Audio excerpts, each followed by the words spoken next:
जय श्री श्याम दोस्तों। आस्तिक कहानियों में आपका स्वागत है। श्रावण मास महत्तम 18वां अध्याय। आशा दशमी व्रत का विधान। सनत कुमार बोले, हे भगवान, हे पार्वतीनाथ, हे भक्तों पर अनुग्रह करने वाले, हे दया सागर, अब आप दशमी तिथि का महत्तम बताइए। ईश्वर बोले, हे सनत कुमार, श्रावण मास में शुक्ल पक्ष की दशमी तिथि से यह व्रत आरंभ करें। पुनः प्रत्येक महीने में शुक्ल पक्ष की दशमी तिथि को यह व्रत करें। इस प्रकार 12 महीनों में इस उत्तम व्रत को करके बाद में श्रावण मास में शुक्ल पक्ष की दशमी तिथि पर इसका उद्यापन करें। राज्य की इच्छा रखने वाले राजपुत्र, उत्तम कृषि के लिए कृषक, व्यवसाय के लिए वैश्य पुत्र, पुत्र प्राप्ति के लिए गर्भिणी स्त्री, धर्म अर्थ काम की सिद्धि के लिए सामान्य जन, श्रेष्ठ वर की अभिलाषा रखने वाली कन्या, यज्ञ करने की कामना वाले ब्राह्मण श्रेष्ठ, आरोग्य के लिए रोगी और दीर्घकालिक पति के परदेश रहने पर उसके आने के लिए पत्नी, इन सबको तथा इसके अतिरिक्त अन्य लोगों को भी इस दशमी व्रत को करना चाहिए। जिस कारण जिसे कष्ट हो तब उसके निवारण हेतु उस मनुष्य को यह व्रत करना चाहिए। श्रावण में शुक्ल पक्ष की दशमी तिथि के दिन स्नान करके देवता का विधिवत पूजन, घर के आंगन में 10 दिशाओं में पुष्प, पल्लव, चंदन से अथवा जौ के आटे से अधिदेवता की शस्त्र वाहन युक्त स्त्री रूपा शक्तियों का अंकन करके नक्तवेला में 10 दिशाओं में उनकी पूजा करनी चाहिए। घृत मिश्रित नैवेद्य अर्पण करके उन्हें पृथक पृथक दीपक प्रदान करना चाहिए। उस समय जो फल उपलब्ध हो वह भी चढ़ाना चाहिए। इसके बाद अपने कार्य की सिद्धि के लिए इस प्रकार प्रार्थना करनी चाहिए, हे दिग्देवता, मेरी आशाएं पूर्ण हो और मेरे मनोरथ सिद्ध हो, आप लोगों की कृपा से सदा कल्याण हो।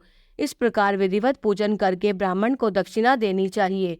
हे मुनिश्रेष्ठ, इसी क्रम से प्रत्येक महीने में दशमी तिथि का व्रत सदा करना चाहिए और 1 वर्ष तक करने के अनंतर उद्यापन करना चाहिए। अब पूजन की विधि कही जाती है। सोने, चांदी अथवा आटे से ही 10 दिशाओं को बनवाएं। उसके बाद स्नान करके भली भांति वस्त्राभूषण से अलंकृत होकर बंधु बांधवों के साथ भक्तिपूर्ण मन से 10 दिक देवताओं का पूजन करना चाहिए। घर के आंगन में क्रम से इन मंत्रों के द्वारा दिक देवताओं को स्थापित करें। इस भवन के स्वामी और देवताओं तथा दानवों से नमस्कार किए जाने वाले इंद्र आपके ही समीप रहते हैं। आप ऐन्द्री नामक दिक देवता को नमस्कार है। हे आशे, अग्नि के साथ परिग्रह होने के कारण आप आग्नेयी कही जाती हैं। आप तेजस्व रूपा तथा पराशक्ति हैं, अतः मुझे वर देने वाली हो। आपको ही आश्रय लेकर वे धर्मराज सभी लोगों को दंडित करते हैं, इसलिए आप संयमिनी नाम वाली हैं। हे याम्य, आप मेरे लिए उत्तम मनोरथ पूर्ण करने वाली हो। हाथ में खड्ग धारण किए हुए मृत्यु देवता आपकी ही आश्रय ग्रहण करते हैं, अतः आप निर्नृति रूपा आप मेरी आशा को पूर्ण कीजिए। हे वारुणी, समस्त भुवनों के आधार तथा जल जीवों के स्वामी वरुण देव आप में निवास करते हैं, अतः मेरे कार्य तथा धर्म को पूर्ण करने के लिए आप तत्पर हो। आप जगत के आदि स्वरूप वायुदेव के साथ अधिष्ठित है, इसलिए आप वायव्या हैं। हे वायव्य, आप मेरे घर में नित्य शांति प्रदान करें। आप धन के स्वामी कुबेर के साथ अधिष्ठित है, अतः आप इस लोक में उत्तरा नाम से विख्यात हैं। हमें शीघ्र ही मनोरथ प्रदान करके आप निरुत्तर हो।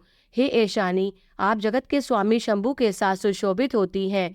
हे शुभे, हे देवी, मेरी अभिलाषाओं को पूर्ण कीजिए। आपको नमस्कार है, नमस्कार है। आप समस्त लोगों के ऊपर अधिष्ठित हैं, सदा कल्याण करने वाली हैं और सनक आदि मुनियों से घिरी रहती हैं। आप सदा मेरी रक्षा करें, रक्षा करें। सभी नक्षत्र, ग्रह, तारागण तथा जो नक्षत्र माताएं हैं और जो भूत प्रेत तथा विघ्न करने वाले विनायक हैं, उनकी मैंने भक्ति युक्त मन से भक्ति पूर्वक पूजा की है। वे सब मेरे अभीष्ट की सिद्धि के लिए सदा तत्पर हो।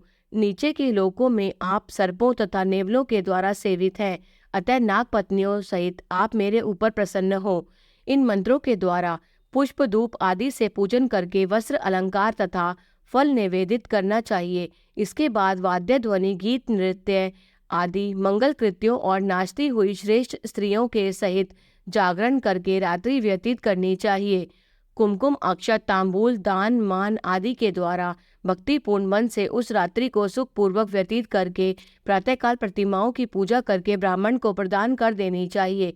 इस विधि से व्रत को करके क्षमा प्रार्थना तथा प्रणाम करके मित्रों तथा प्रिय बंधुजनों को साथ लेकर भोजन करना चाहिए। हे तात, जो मनुष्य इस विधि से आदर पूर्वक दशमी व्रत करता है वह सभी मनोवांछित फल प्राप्त करता है। विशेष रूप से स्त्रियों को इस सनातन व्रत को करना चाहिए, क्योंकि मनुष्य जाति में स्त्रियां अधिक श्रद्धा काम परायणता होती है।